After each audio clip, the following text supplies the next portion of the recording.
Merci Madame la Présidente. Madame la Ministre de l'Éducation, en 2019, suite à un rapport parlementaire, le Premier ministre Édouard Philippe a initié un plan gouvernemental intitulé « Un État plus fort en Seine-Saint-Denis ».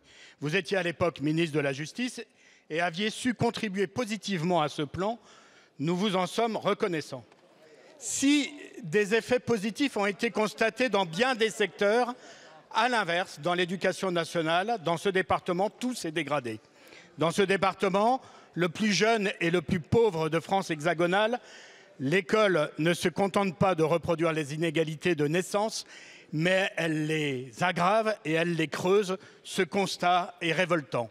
Beaucoup de parents ont le sentiment que l'école de la République ne tend pas la main aux enfants, mais leur met un pied sur la tête. Il y a urgence à agir. Le 26 février dernier, en séance publique, vous avez convenu que les singularités auxquelles nous sommes confrontés en Seine-Saint-Denis nécessitent des réponses qui soient également singulières. Depuis 10 jours, un mouvement social d'ampleur, largement soutenu, demande un plan d'urgence pour l'éducation dans ce département et demain aura lieu une mobilisation qui s'annonce massive. Déjà, il y a quelques semaines, dans notre rapport parlementaire, nous proposions avec ma collègue Christine Decotte que le ministère rassemble tous les protagonistes de l'éducation pour bâtir un plan pour une école plus forte en Seine-Saint-Denis.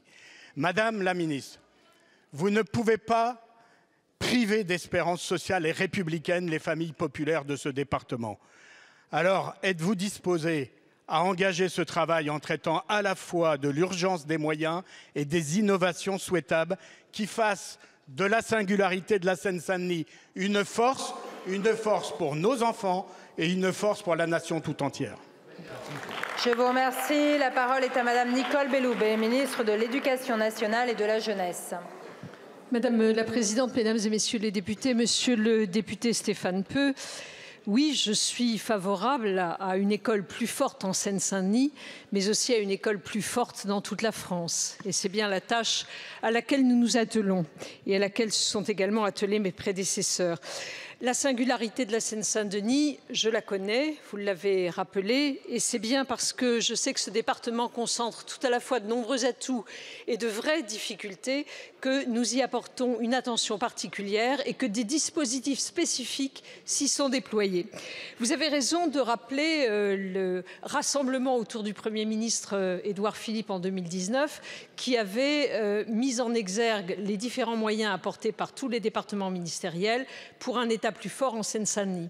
Pour l'éducation nationale, le Premier ministre d'alors s'était concentré sur 2 axes. D'abord, une prime de fidélisation pour les enseignants. Celle-ci a été donnée, il s'agit d'une prime de 12 000 € au bout de 5 ans. Ça a été d'ailleurs ensuite amélioré dans le fonctionnement et qui, grâce aux observations que vous avez faites dans votre rapport d'évaluation avec Madame la députée Decotte, a été étendue aux AED et aux AESH.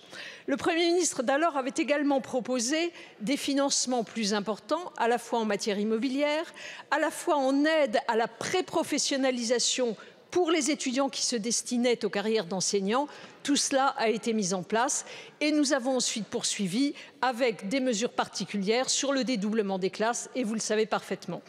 Monsieur le député Peu, je suis très attentive au mouvement social que vous décrivez actuellement en Seine-Saint-Denis.